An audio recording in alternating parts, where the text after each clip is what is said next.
3 años. Aquí la gente llega trabajando. Estamos constantemente trabajando. Quiero que busquen su Biblia. Vamos a empezar con la palabra de Dios. En el libro de Números. Hoy no vamos temprano, iglesia. Y después de ustedes no se quieren ir y después no me digan, pastor.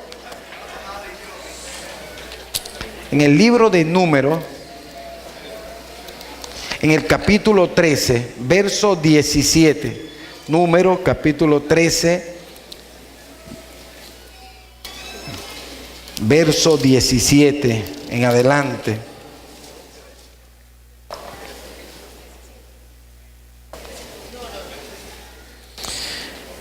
Ya lo tienen, ¿verdad? Voy a orar. Padre, en el nombre de Jesucristo, Dios poderoso y Dios eterno, en este momento, toma el control de mi mente y de mi corazón. Espíritu Santo, empieza a fluir en mi vida. Espíritu Santo, Espíritu de Dios, lléname de tu presencia y de tu unción. Tú conoces, Dios mío, la palabra que necesita tu pueblo. Tú conoces la palabra que necesita este oyente que en este momento está escuchando esta emisora. Por eso te pido, Padre amado, que me uses como un instrumento, Dios mío, para traer palabra a sus vidas. Quiero que me ayudes, Dios mío, a ser instrumento de salvación para muchos también. En el nombre de Jesús. Amén y amén. Bendito Dios para siempre.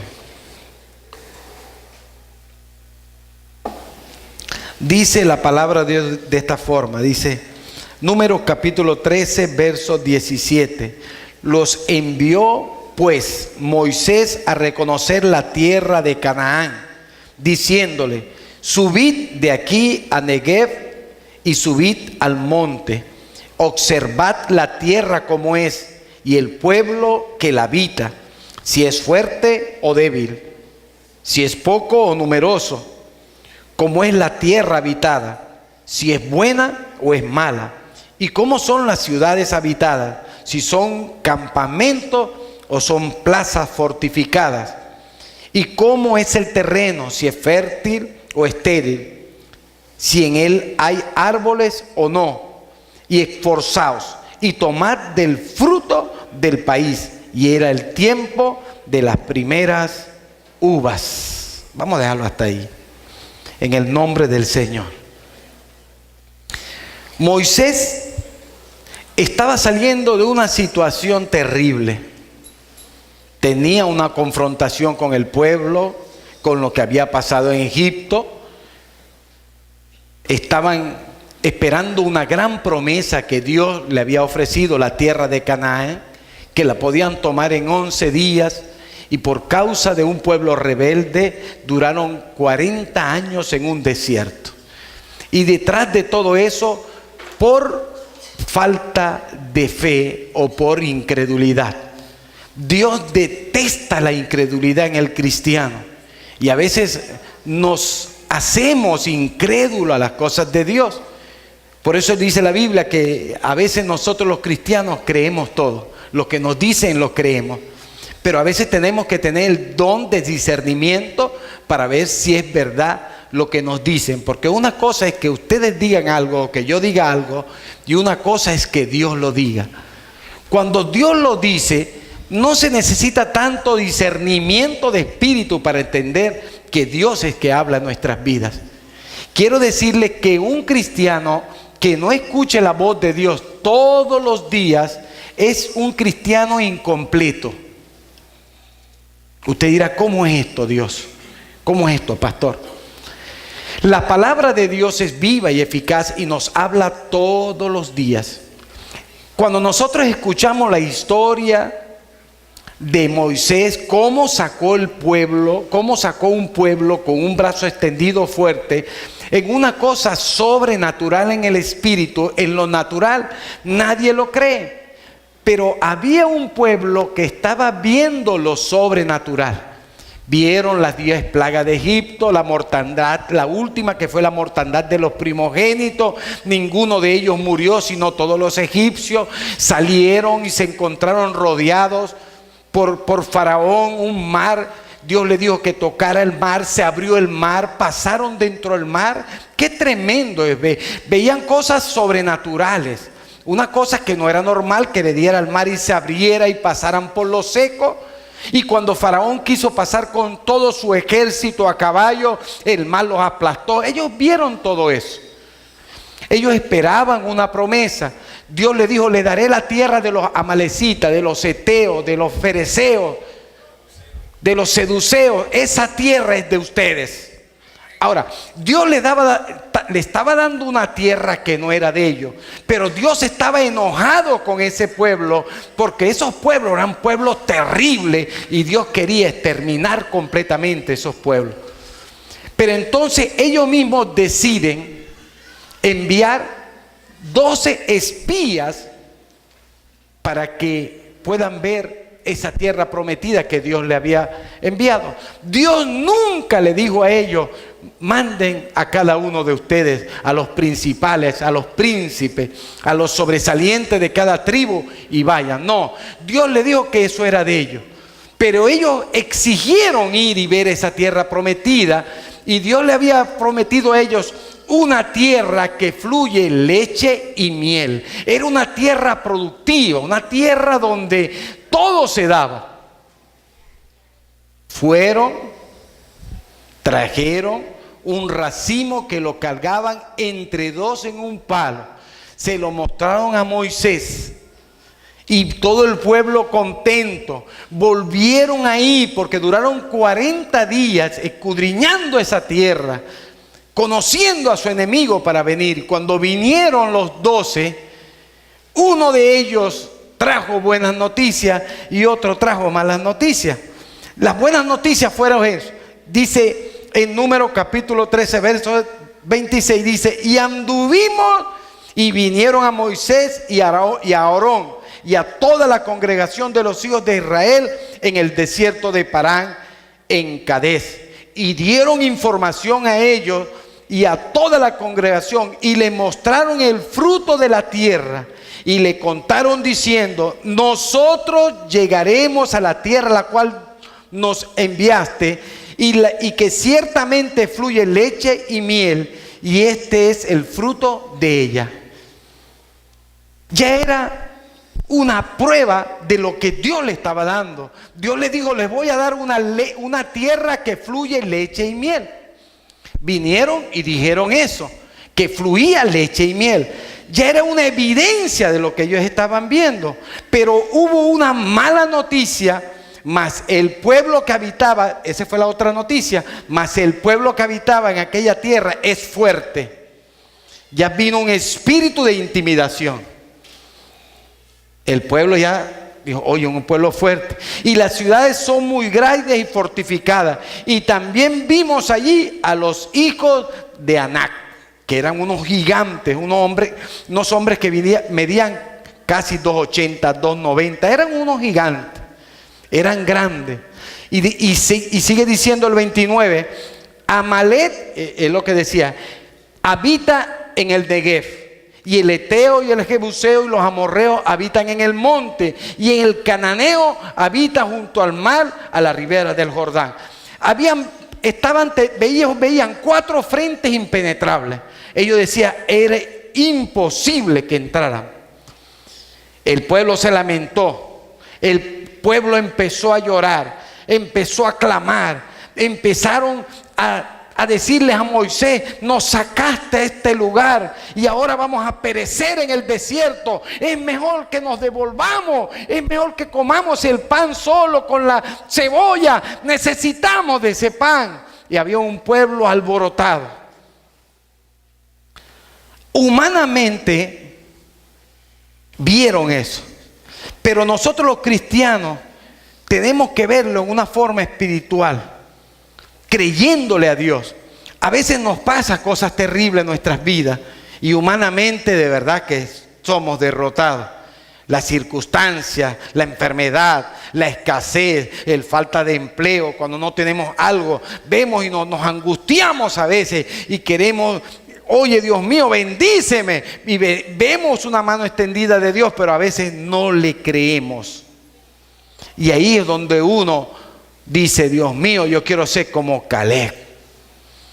Caleb entonces hizo callar al pueblo delante de Moisés y dijo: subamos luego y tomemos posesión de ella, porque más podremos nosotros que ellos. Tremenda palabra.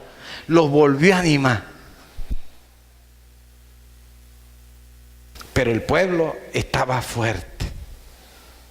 Tenía temor. Temía temor. Ahora, vemos a Caleb. Él confiaba en la promesa porque quería posicionar la tierra. Caleb fue un hombre que tenía 80 años en ese tiempo, aproximadamente, casi la edad de Moisés, o 60, calculo yo. Pero era un hombre ya adulto, no era un muchacho. Porque Josué era un hombre adulto también. Moisés tenía 120 años cuando murió, empezó su ministerio a los 12, eran unos hombres adultos. Dice la Biblia que cuando Caleb tenía 85 años, empuñaba la espada en su mano y era tan fuerte como un muchacho. Tan fuerte era Caleb que él quiso tomar la tierra que quiso los 10 espías intimidar, que era la tierra de los amalecitas, los de Amalek, porque eran gigantes. Y él quiso penetrar a esa tierra. Él dijo, esa es la mejor tierra, es la más difícil. Todos huían de esa tierra, pero él quiso esa tierra, la de Amalek, y la conquistó también. Puso su confianza en Dios y fue uno de los que entró a la tierra prometida. A causa de esto, los de que tenían menos de 20 años, ellos entraron a la tierra prometida. Y los que tenían 21, 23, 25, 40, 50, ellos perecieron en el desierto, porque duraron 40 años. Por cada día que ellos escudriñaron la tierra y la excursionaron, Dios le dio un año. Tuvieron 40 días y 40 años Dios hizo que dieran vuelta en el desierto. Pero la misericordia de Dios siempre estaba en ese pueblo porque era su pueblo. Dice la Biblia que en el día se ponía una sombra, una nube y le daba sombra. De noche una llama de fuego y le daba luz. Cuando la sombra se movía, ellos se movían. Si la sombra se paraba todo el día, ellos se paraban todo el día y no pasaban. Podía durar un mes, hasta un año detenida esa sombra, ellos se detenían. Cuando esa sombra se movía, todo el pueblo empezaba a agarrar sus corotos, sus tiendas y empezaban a moverse. Duraron 40 años en un desierto y cada prueba que pasaron en un desierto, en ese desierto, fue terrible para ellos. Hasta que por medio de Josué y Caleb, ellos pudieron salir de ese lugar. Ahora, nosotros como cristianos tenemos que creerle a Dios. A veces somos incrédulos. Dios detesta la incredulidad. Ahora, ¿por qué ellos no pudieron creerle a Dios? Ellos vieron las bondades de Dios. Ellos vieron su mano extendida, cómo Dios los sacó completamente de Egipto. Ellos vieron cómo Faraón fue muerto en medio, aplastado de entre las aguas. Ellos vieron sus maravillas, pero le faltaba fe. Veían que del cielo caía comida y recogían la comida y comían. Cuando pedían carne, Dios les enviaba carne, las codornices. Dios nunca los desamparó. Siempre había estado con ellos. Y igual que nosotros. ¿Saben una cosa? Dios nunca nos desampara. El apóstol decía que nosotros éramos infieles y Él permanecía siempre fiel. Dios es un ser que no es como el hombre.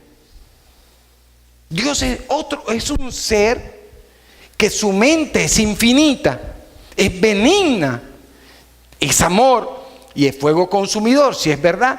Él detesta la maldad. Él al impío lo destruye en su maldad. Dios conoce el corazón y conoce a los hombres. A veces vemos tantas cosas que pasan en el mundo, tanta injusticia, pero ahí está Dios detrás de esa injusticia para hacer justicia. La justicia de Dios es soberana. Por eso Jesús nos enseñó y nos decía: no tomen su justicia por sus manos, amen a sus enemigos. Cuando tú tomas justicia por ti mismo, cuando alguien te hace algo y tú tomas justicia, no obra la justicia de Dios. Si tú le dices a un hermanito: mira, regálame un poquito de mantequilla, como los que están aquí, que a veces la mantequilla es una cosa que ellos la tienen, tú sabes, y esconden la avena, esconden el azúcar, y están ahí. De repente, dame un poquito, no. El café, que es una cosa que todo el mundo está de, mira el café. ¿Qué sucede?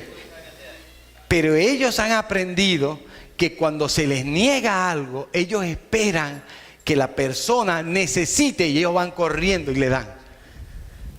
¿Por qué? Porque dicen: oye, mi pastor me lo enseñó. Y cuando la persona recibe lo que tú estás dando, siendo un tacaño, él dice en su corazón: oh, yo fui tacaño con él. Y cuando él tiene, después él va y le lleva ya otra vez. Y hay el compartir entre ellos. Y es lo que Dios quiere, que nosotros podamos compartir aquí en la tierra, estar en comunión. El pueblo estaba en comunión. Antes de irse el pueblo, ellos tocaron la puerta de sus vecinos, de los egipcios, y Dios puso gracia en ellos, y cada uno le dio utensilios, oro, plata, las cosas que necesitaban, manta, me imagino, comida, llévense ustedes. ¿Por qué? Porque Dios estaba en el asunto. Cuando las cosas son de Dios, se dan tranquilamente, sin mucho tropiezo. Usted no se preocupe cuando usted le ofrezcan un trabajo y el trabajo no sale, o usted dice, lo ve que se tarda. No, no importa, porque Dios tiene algo mejor para ti. Cuando Dios tiene un propósito con alguien, mira, nadie puede frenar esa bendición. Es como yo digo, cuando Dios da una visión a un hombre, Dios le da esa provisión. El hermano Alex está, construyendo el laboratorio, pero es un laboratorio técnico. Las mesas, los ductos, un tipo de aire que enfríe, que no es un aire acondicionado, pero va a refrescar esa parte. Ha pensado en lo térmico, en la ventilación, en todo. Y Dios le ha dado provisión porque Él ha comprado de su bolsillo para construir el laboratorio. Y eso es del cielo. Porque si Dios le puso a él esa visión, ¿cómo yo sé que es de Dios? Porque se da por sí solo. Es de Dios. No necesito discernir mucho para saber que es de Dios. Yo sé que pronto eso va a ser una bendición. ¿Por qué? Porque nosotros mismos vamos a imprimir nuestra propia franela, nuestras gorras, nuestros propios tratados, los trípticos, todo lo vamos a hacer ahí. ¿Por qué? Ahora no vamos a ir a comprar un tratado, no, nada, ahí como tipo serigrafía. Yo no conocía esa técnica. Cuando me la dijo yo para aprendérmela, bueno, serigrafía, yo dije, bueno, Dios mío, pero es una técnica. Y en este tiempo la iglesia tiene que aprovechar la tecnología. Porque con la tecnología avanzamos más rápido. El diablo se detiene cuando uno avanza, iglesia. Tenemos que avanzar, tenemos que hacer la obra de Dios. Cuando empezamos a hacer la obra de Dios, pasa un fenómeno en nuestras vidas. A veces nos desconectamos de lo natural y empezamos a pensar más en lo espiritual. Y nos hacemos espirituales. Cuando tú estás en lo espiritual, tú no estás pendiente de ti, sino de otros. Qué tremendo es esto. Una persona espiritual no puede ver a su vecino pasando necesidad. ¿Sabe por qué? Porque se inquieta. Dice, esta es la oportunidad de hablarle a mi vecino. Viene y agarra una paquita, una pana de leche y se la lleva, o una harinita, un azúcar. Vecina, tenga ahí. Y después tú dirá ella, oye, la vecina me da esto. Bueno, ¿por qué? Porque somos espirituales. Hay un equilibrio entre lo espiritual y lo material, es cierto. Pero tenemos que ser seres espirituales. ¿Saben por qué? Porque nuestra ciudadanía no está aquí en la tierra, está en el cielo. Y Dios quiere que aprendamos a vivir con las cosas en el cielo que son eternas. Porque las de aquí son temporales, se desvanecen, se corrompen. Cuando pensamos en las cosas del cielo son eternas. Y el pueblo de Dios en ese tiempo era el día de las primeras uvas. ¿Sabe qué significa eso de las primeras uvas? Qué tremendo es Dios, iglesia. Qué tremendo es Dios. Dios quería darles a ellos una nueva vida, un nuevo nacimiento. Dios quería bendecirle a ellos tanto que representa, la uva representa una vid, el vino. Y el vino es algo tan trascendental en el Antiguo y el Nuevo Testamento. Dito nosotros en Venezuela, bueno, es probable que no lo usemos como lo usan los países árabes, que lo usan en la comida, o ¿entiendes? Aquí no, de repente aquí empiezan a tomar vino tuyo y se rascan. Allá, bueno, es probable que allá también, pero allá como es una cultura, ellos no se sientan a tomar vino así por tomar vino, sino que en su comida, es una cultura para ellos. Aunque nosotros aquí no lo podemos hacer. ¿Saben por qué? Porque somos venezolanos. Si nos tomamos una botella, vamos a querer tomarnos como 50 botellas. Nuestra cultura no es un vino en la nevera o una cerveza, no. Esa no es nuestra cultura. ¿Por qué? Porque nos hacemos alcohólicos. Porque nos enseñaron la caña y es una cosa terrible. Por eso yo digo que el cristiano no tome. Algunas veces me dicen, pastor, pero no es un pecado. Yo le digo, claro que es un pecado, hijo. Porque si te tomas una cerveza, tú vas a querer tomarte una caja de cerveza. Ah, así es, sí es. Y es así. Es mejor que no se tomen una.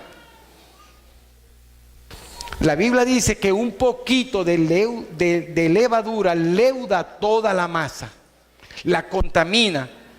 Ahora, cuando Dios hablaba de la levadura, Él sabía que era un factor contaminante. Si usted ve la levadura, un microscopio, usted no come pan más nunca de su vida. Porque son unos animalitos que están ahí bien feos,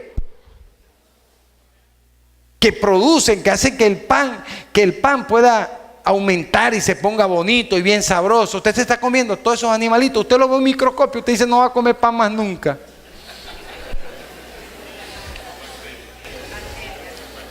Son bacterias, sí, son una bacteria, dicen por aquí los que han estudiado también.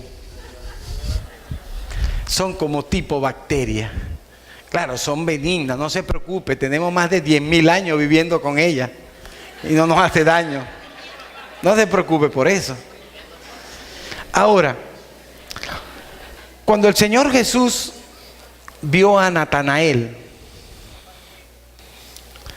dice la Biblia que Felipe le dijo a Natanael, Natanael, hemos encontrado el Mesías, el que Moisés hablaba. Es Jesús, el hijo del carpintero. Jesús de Nazaret, el hijo del carpintero. Y Natanael, como era un hombre espiritual, por eso digo que un hombre espiritual no necesita mucho discernimiento de espíritu para decir, oye, de Nazaret puede salir algo bueno. Él mismo, cuando iban a conocer a Jesús, que Jesús lo vio, Jesús dio testimonio de Natanael. Dijo, es un verdadero israelita, un verdadero justo. Sí, que era un hombre justo, lo reconoció como un verdadero israelita, como un hombre justo. Natanael se preguntaba él mismo, ¿de dónde me conoce? Y le preguntó, ¿de dónde tú me conoces? Y Jesús, que era un hombre, pero también era Dios, le dijo, desde que te vi debajo de la higuera, ahí cuando estabas con Felipe, y él le dijo, se impresionó, Señor, eres el Mesías, eres el Salvador del mundo. Lo reconoció porque era un hombre justo, estaba en el Espíritu, no estaba en las cosas mundanas, conocía de las Sagradas Escrituras, y cuando conoció a Jesús pudo reconocer a Jesús como el Hijo de Dios. Y Jesús le dijo, porque te dije que te vi debajo de la higuera, crece en mí. Desde ahora verás los cielos abiertos y los hijos y los ángeles de Dios descender del cielo a la tierra sirviéndole al Hijo del Hombre. Eso lo dijo él. Y el segundo milagro que vio Natanael fue en las bodas de Canaán. Dice la Biblia que fue Jesús invitado con sus discípulos y fue a esa fiesta. Y la mamá, que era María, que conocía a Jesús porque era su hijo, lo conocía también. Y en la fiesta judía, si falta el vino, es una deshonra, es una cosa terrible, porque se acaba la fiesta y la fiesta tenía que seguir. Y cuando María se da cuenta que se terminó el vino por X, Y, lo que sea, le dijo a Jesús que el vino se había terminado. Y él le dijo, mujer, ¿qué quieres que haga? Todavía no ha llegado mi tiempo. Pero igualita, como ella conocía a su hijo, Jesús también, como usted lo conoce y como lo conozco yo, ella le pidió y dijo, busquen ahí las tinajas y llénenla ahí de agua. Dice la Biblia que llenaron las tinajas hasta arriba, 6 tinajas. Y Jesús dijo, vayan y muéstresela al maestrasala. Fue el hombre y probó el vino y se quedó impactado. ¿Sabes por qué? Porque era un buen vino. Y llamó al novio y le preguntó que por qué él había repartido el mejor vino de último. Y estaba repartiéndolo de último, si siempre lo hacen de primero, para que cuando la gente esté borracha o tomada, no pueda distinguir entre el buen vino y el mal vino. Pero Dios lo tenía reservado de último. En el libro de Joel, cuando Joel habló y profetizó que en el último tiempo derramaré mi espíritu sobre toda carne, vuestros jóvenes, vuestras jóvenes profetizarán, los ancianos soñarán sueños. Esto es algo para este tiempo y Dios reservó ese vino para este tiempo. Su Espíritu Santo no lo tenía para cuando estaba Moisés, cuando estaba Josué, Gedeón, David. Sí tenía, pero era 1, 2 que tenían el Espíritu de Dios ahí, y eran las personas. Sansón, por lo menos cuando venía el Espíritu sobre él. El mismo David destruía con sus manos un oso, un león si fuese, porque el Espíritu de Dios estaba en él. Pero Dios reservó ese vino para este tiempo. Y el Espíritu Santo, que es algo tan grande, es algo tan grande su Espíritu, el Espíritu de Dios en nosotros, que trae bienestar a nuestras vidas. Trae gozo, salud, es benigno, es bueno. Y ese es nuestro Dios. Aleluya. Bendito Dios para siempre. El mejor vino es para el final. ¿Saben que una botella de vino puede costar, o bueno, la botella más cara del mundo entero vale $156,450? $156,400. 1000 pues. Te dirá, oye, casi $160,000 una botella de vino. De 1700, ya le voy a decir de cuándo es. Es de 1787. Y la botella se llama Chautet Latif. Cuesta $156,400. ¡Qué tremendo! Y usted dirá, bueno, ¿cuánto es eso en bolívares? ¿Cuánto? Di tú al mercado negro, pero al dólar normal costara 25 millones de bolívares fuerte una botellita de vino. Imagínese cuando el maestresala tomó el vino, que lo probó, que dijo, Dios mío, un buen vino. Y les hizo 7 tinajas. De cada tinaja, yo no sé cuántas jarras salen de vino. Imaginémonos cuánto costaba ese vino que probó el maestresala. Ahora, ese vino nuevo, porque Jesús preparó un vino nuevo. Todo vino nuevo no puede echarse en odres viejos, porque el odre se rompe. Para echar vino nuevo hay que echar en odres nuevos. Cuando nosotros conocimos al Señor y que dijimos, Señor, te acepto como mi Salvador, nuestro odre viejo se rompe y viene un odre nuevo, como decía, una vestidura nueva. Y cuando viene el Espíritu Santo, que es el nuevo vino, se consigue con un odre nuevo. Somos odres nuevos. Por eso es que el Espíritu Santo está ahí. Dice la Biblia que cuando el odre es viejo, se pierde el odre y se derrama el vino. Por eso Dios nunca va a poner su espíritu en odres viejos. Por eso dice la Biblia, el que no nace de nuevo no entrará al reino de los cielos. Es necesario tener un odre nuevo donde su espíritu esté en nosotros. Y cuando el espíritu de Dios está en nosotros, se mantiene un vino, o un vino de $156,000. Eso es lo que quiere Dios, que seamos odres nuevos, odres nuevos. Y en Mateo lo dice, Mateo dice así: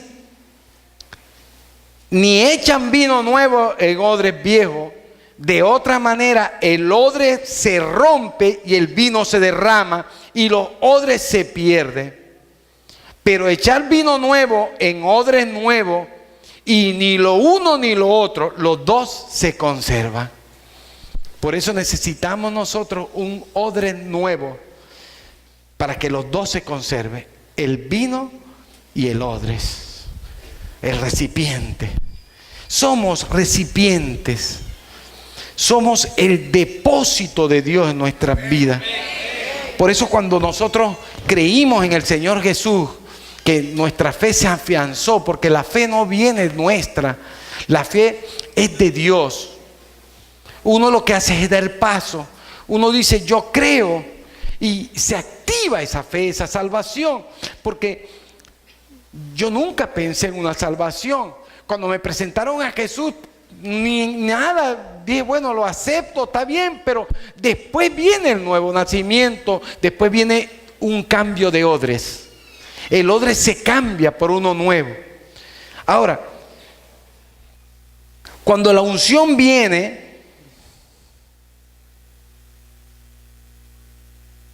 cumpleaños de Gabo. Gabo está de cumpleaños, me está saliendo aquí en iPod y no se quiere salir. Gabo, ayer tuvo el viernes por ahí. Dice, cuando la unción viene a tu vida, es necesario que tengas odres nuevos. Así que es necesario que usted tenga un odre nuevo. Y si tiene odre nuevo, ¿qué necesita? Vino nuevo. El Espíritu Santo. Oye, varón, Dios te bendiga.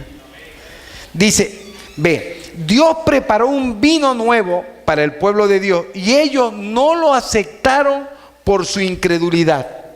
Dios le estaba dando un racimo tan grande para que ellos hicieran un vino nuevo, pero por falta de credibilidad no creyeron, fueron incrédulos. Dice, aunque ellos tenían las primeras uvas, Dios estaba enojado con ellos y el vino nuevo no era para ellos. Qué tremendo.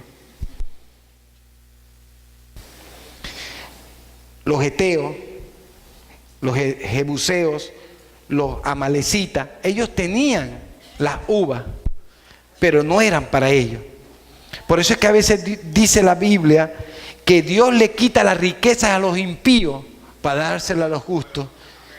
Y tú dirás, ¿cómo es esto? Claro que sí, porque Dios prospera a los justos. Es algo grande ser justo. Por eso cuando tú aplicas justicia, la justicia de Dios, te llegan las riquezas.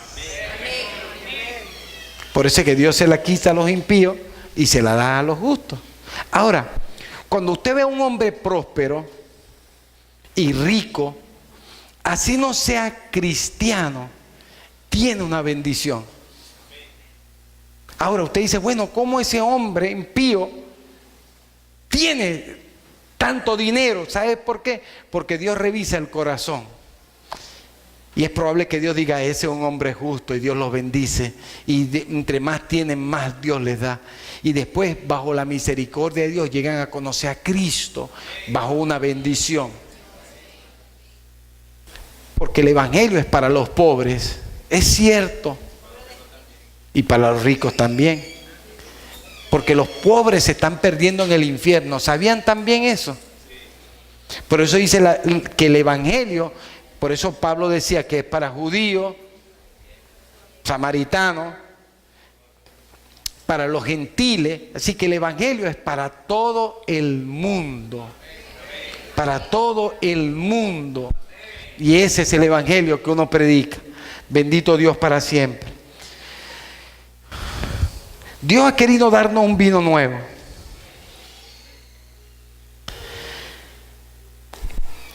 Nosotros como iglesia, yo a veces me pongo a analizar desde que empezamos, cómo lo empezamos, desde que empezamos, el poquito gente que empezamos y cómo Dios nos ha ido bendiciendo grandemente. Y a veces digo, bueno, Señor, a veces la gente me llama y me dice, pastor, quiero predicar en su iglesia. Dirán, oye, el pastor, no sé, pero yo soy muy delicado en esto, porque ya nos ha pasado tanto chasco aquí y hemos aprendido que el altar es un altar santo.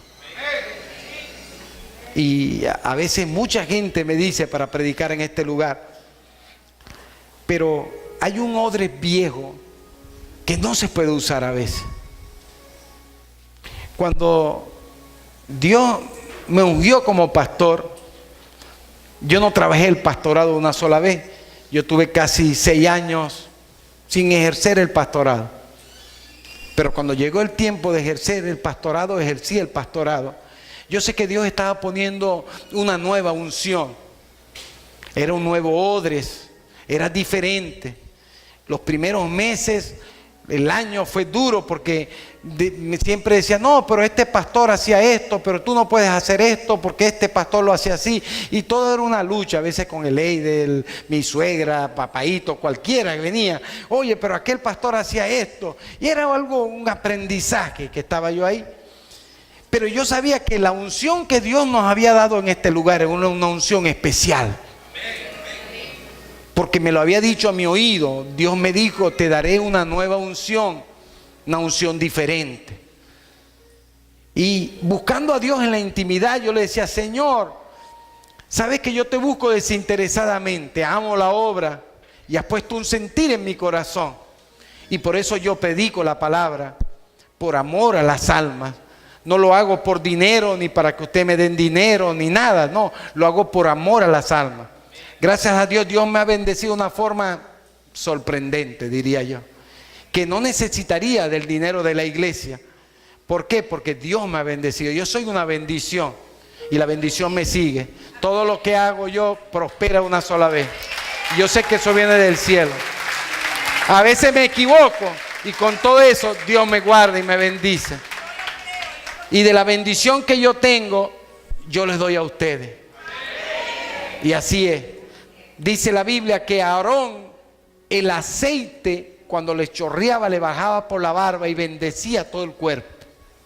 Y así es. Así como está la cabeza, así está el cuerpo. Y es una bendición. A veces me dicen, pastor, ¿quién va a predicar en esa campaña que vamos a hacer en grande? Yo le digo, bueno, el pastor. Ah, bueno, está bien. Pastor, ¿quién va a predicar en el campamento? Los primeros años, usted sabe, porque siempre traíamos a alguien de afuera. Hasta que un hermano me dijo, pastor, usted está trayendo gente de allá, ya que hay de todo. Me dijo, la bendición está aquí. Tú no busques bendición para allá.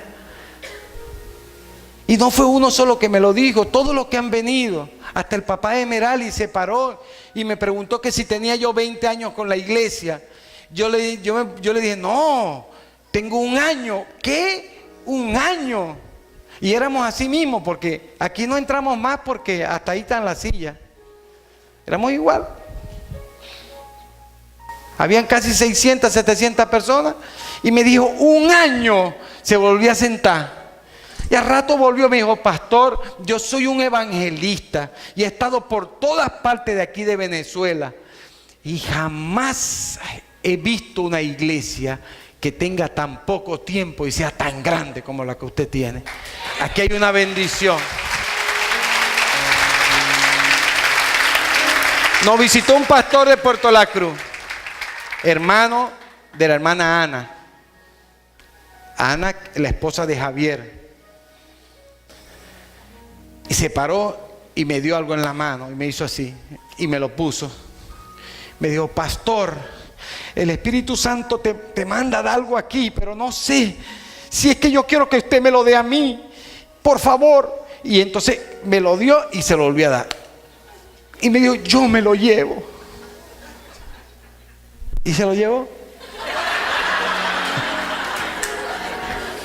Y después de un tiempo, como de 4 años, me dijo, pastor, quiero hacerle una pregunta, porque yo no sé ni lo que te di ni lo que tú me diste. ¿Qué fue eso? Yo le dije, esa fue la bendición de Dios.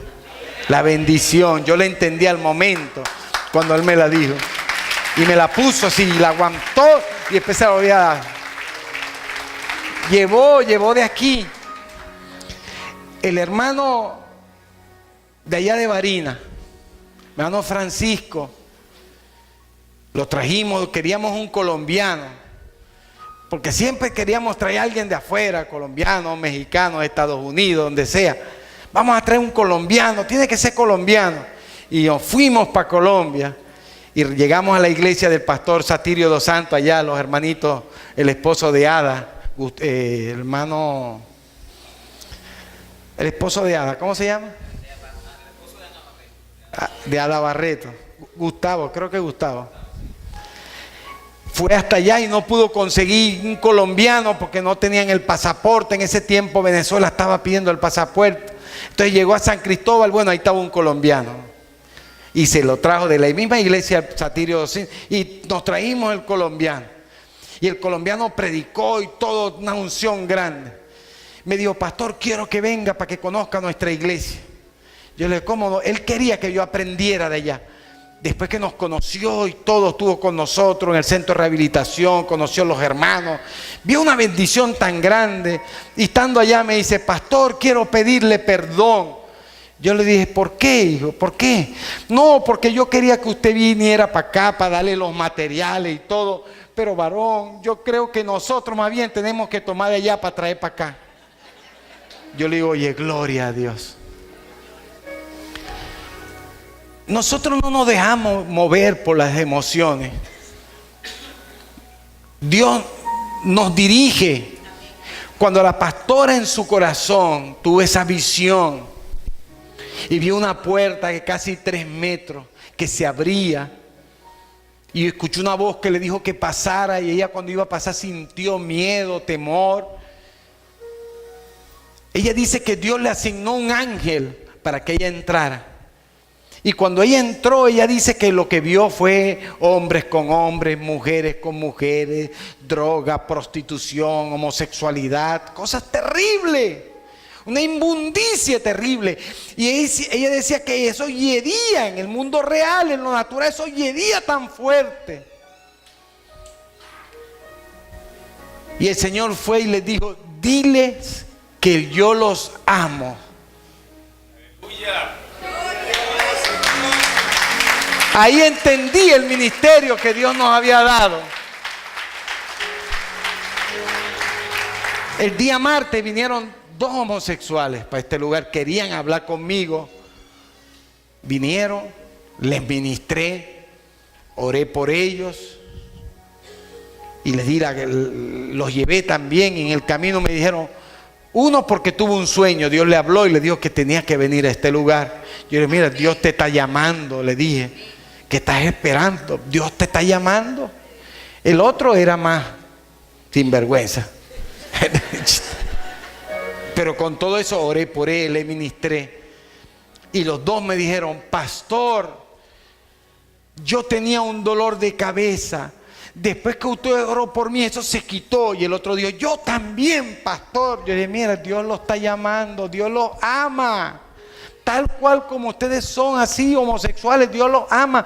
Vengan. El otro me dijo: pastor, pero vea cómo soy yo, cómo me van a aceptar la gente. Y yo le digo: pero empieza a venir, que Dios te ama. Amén. Dios los ama a los homosexuales. El reino es para ellos. Ese es el evangelio de la nueva unción. Ese es el vino nuevo. Hace 30 años veíamos a un homosexual y decíamos: ese es del infierno. A mí me enseñaron que los homosexuales no se iban a salvar, que no, ya ellos estaban perdidos, que no había arrepentimiento para ellos. Y veíamos a un homosexual, lo veíamos como un bicho raro. Ya no, ya vemos a un homosexual y nos les acercamos, lo abrazamos, le predicamos. ¿Por qué? Porque ese es el amor de Dios en nosotros. Ese es el nuevo vino que Dios quiere poner en los odres nuevos. Ese es el evangelio de piedad que hablaba Pedro y Juan también lo decía. Por eso hay que distinguir y saber utilizar los odres. Y me dicen a veces: pastor, ¿quién va a ir para el campamento? El pastor. Y la gente: ¡ah, qué bien! Dios quiere tratar con la iglesia. Y ese campamento va a ser una bendición. Dios nos está capacitando, iglesia. Y quiero que los que no van para ese campamento, que estén aquí en Maturín, usted venga el día miércoles, el día viernes y el día domingo. Vamos a estar 3 días. Esos 3 días vamos a estar aquí también. Porque si somos 700, 800 personas y vamos a ir para el campamento, casi 200, quedan 600 que necesitan de esa palabra. Amén. El día miércoles vamos a tener a nuestro hermano Jonathan ahí respaldándonos ahí. La obra no se puede parar. Nosotros vamos, pero tiene que seguir. El día viernes va a estar nuestro hermano Albert Robles. El día viernes. El día domingo va a estar nuestro hermano Gregorio Antonio Moreno. Vamos a salir por radio, todo normal, como si estuviésemos aquí. La obra no se detiene, sigue avanzando. Póngase de pie, iglesia. Póngase de pie. Bendito Dios para siempre. Aleluya.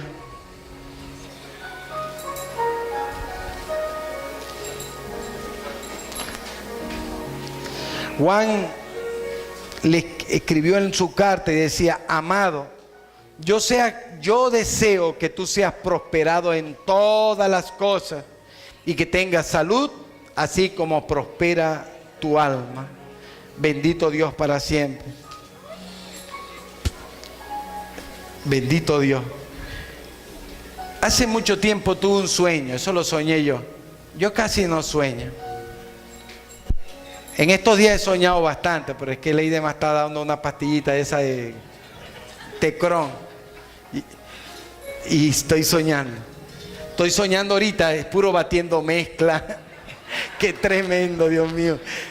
Cuando me levanto hasta cansado, pues, batiendo mezcla, metiendo en las columnas, el sótano. Pero tuve un sueño hace como 7, 8 años. Y el sueño que me invitaron a predicar. Y cuando entro al salón, me doy cuenta que habían puros muchachos jóvenes. Y cuando iba caminando, yo me daba cuenta que el salón era tan largo. Y yo mismo dije, Dios mío, yo voy a predicarle a todos estos muchachos aquí. Y era un salón larguísimo. En estos días me llamó un hermano llorando, 2JP, cantante, Dios lo bendiga, un hombre de Dios, un hombre espiritual. Y me dijo, pastor, llorando, tuve un sueño con usted.